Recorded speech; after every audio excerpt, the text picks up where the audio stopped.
Well, now joining us on Book TV is author Diana Furchtgott-Roth, and she has, in fact, several new books coming out in the summer of 2012, plus this Broadside, which is a small little book put out by Encounter, How Obama's Gender Policies Undermined America. First of all, Ms. Furchtgott-Roth, what is a broadside? What is this to represent, this small A broadside booklet? is just a short, easy-to-read booklet for people who don't want to read a whole book. And there are many broadsides in many different subjects, ranging from taxes by my friend Steve Moore of the Wall Street Journal, to Iran by my friend Michael Ledeen, and this one is about gender policies. And another new book put out by AEI, American Enterprise Institute, is Women's Figures. Yes. That's meant to appeal to the Playboy crowd. Well, this is an illustrated guide to the economic progress of women in America. And I'm going to start with the broadside, and I think some of the ideas are the same in both of these.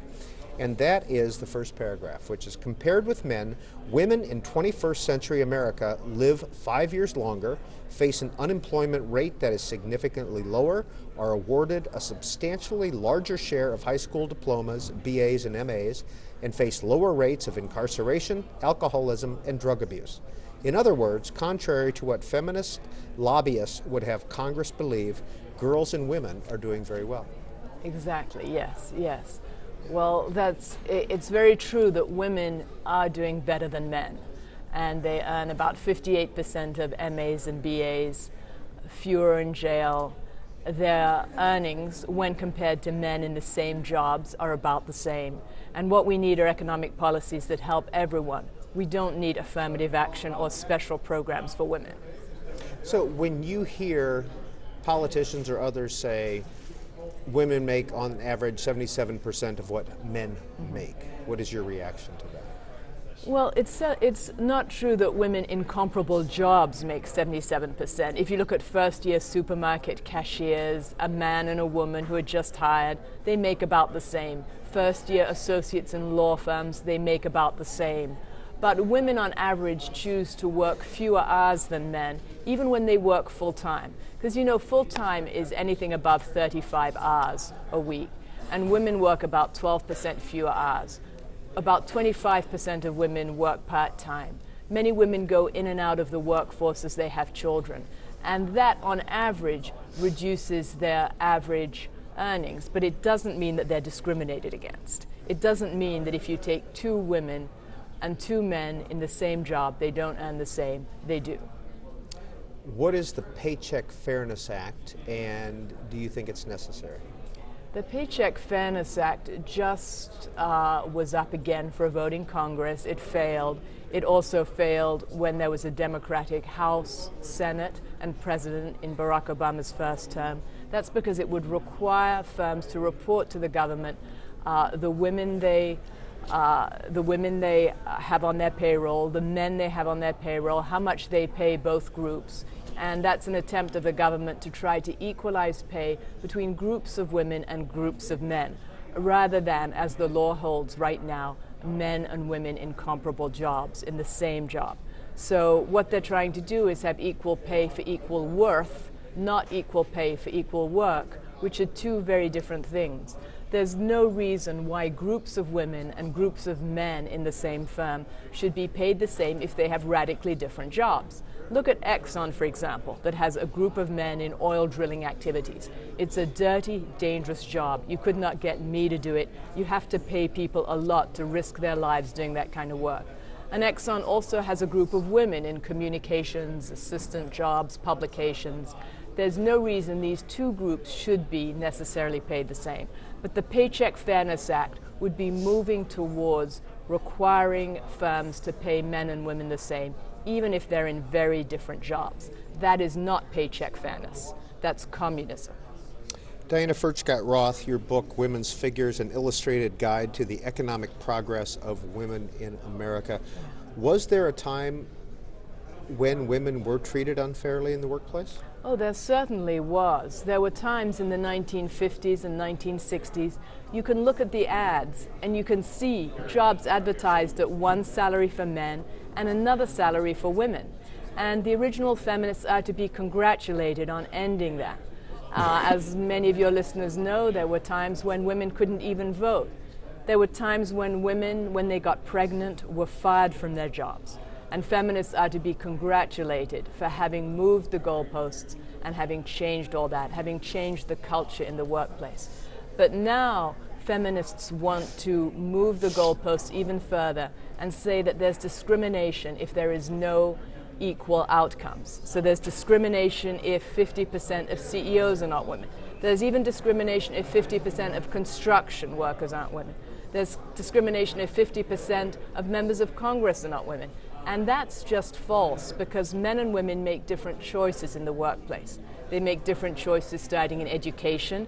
You see more young men majoring in math and science, and more young women majoring in actually gender studies, literature, fields that are not going to pay as well as math and science. Then, when they enter the workplace, you see more women going into nonprofits. You see more women working shorter hours, and you see more men in investment banks and computer science. There isn't any reason that these two groups should be paid the same if they make different choices. Now, a man and a woman in an investment bank, say they both start out at Goldman Sachs, those should be paid the same. They are paid the same. If they are not, there are avenues to sue.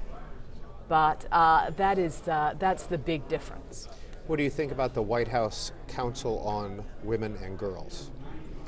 Well, I think the White House needs to have a council on men and boys, because you can see that young men have lower earnings than young women. If you look at single men and single women in urban areas, then the single men have lower earnings. You can see that there are far higher rates of boys dropping out of high school than girls.